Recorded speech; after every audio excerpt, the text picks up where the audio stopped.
Welcome back. Our topic today is everyone on the planet seems to think that they have anxiety. And granted, with the way that our world is going, I can understand that.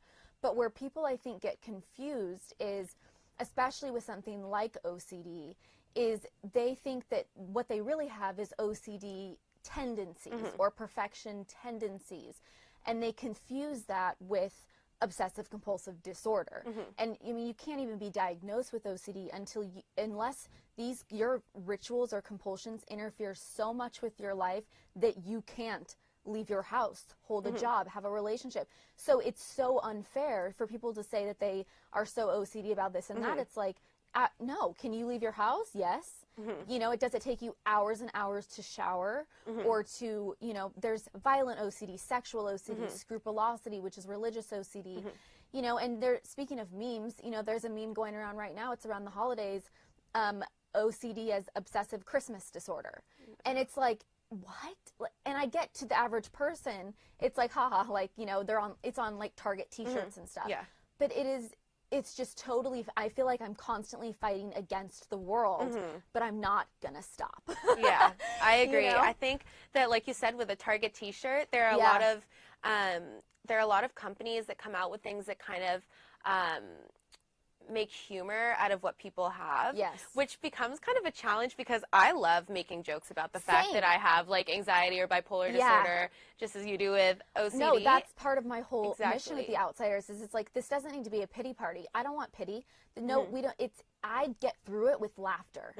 And so I see both sides, but it still does add to the stigma. Yeah, and it's kind of hard whenever what we're going through is we're trying to create this change and discussion, but we want to use this laughter, we want to use these jokes, and I do create jokes, and I do create laughter, and I do post things on Happy Pills Instagram, like I posted like a post about taking a Xanax in class and dropping the Xanax on the floor. Like that's funny for people who take Xanax or people who take these medications. Yeah. And then people who don't still laugh about it, but it's important to create an environment where people understand what they're laughing at and what they're really dealing with, because there are a lot of people who deal with certain things, and I think, like, I wish I could wear a funny shirt about anxiety or bipolar disorder or anything that I have that's like joking with other people, but then there are also people who would take that the wrong way. So like, would you think it's funny to wear an obsessive Christmas disorder shirt?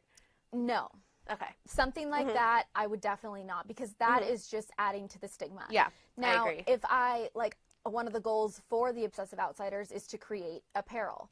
So at that point, would I go into creating sort of a lighthearted, comical pun on OCD? Absolutely. But there's a very fine line there of which you can't even associating OCD with Christmas or anything like that is just people's minds just constantly go there. So I think if you find the balance and, you know, with your Instagram, when you post something funny, as long as it's balanced out with serious facts and Mythbusters and whatever, then I think it's okay. So people are like, oh, she's serious. Yeah. The company's serious. Yeah.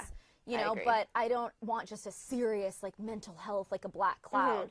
You know, I'm trying to break the black cloud. Exactly. So, and a lot of times you do that with humor and laughter. And I have a great sense of humor, so do you. So it's really about figuring out that middle ground. Exactly. So that we can meet with the average person who doesn't have a mental disorder and kind of come together and say, like, hey, this isn't some huge taboo subject. It can be lighthearted. We can talk about it. I'm comfortable. Yeah. You know, and so, but it is hard to find that fine line. And I mean, I'm trying to still do it every single day. Me too. And I think what's also really prominent is that there are a lot of news outlets and entertainment sources, apparel brands that do try to incorporate, really try with their best intentions in mind to work with these mental illnesses and kind of bring them to the forefront of discussion.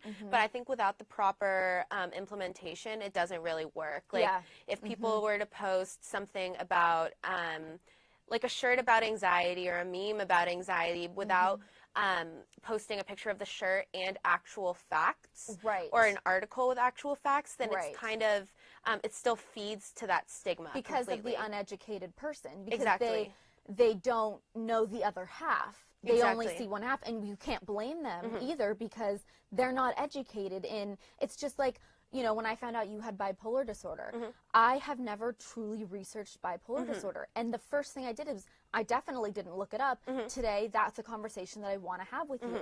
I want to learn from the source. And I think that a lot of times people get half the story and think and stigmatize.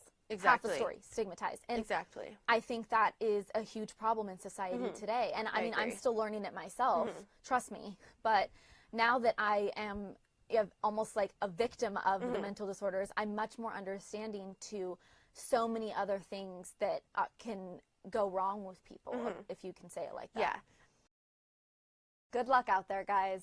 Bye.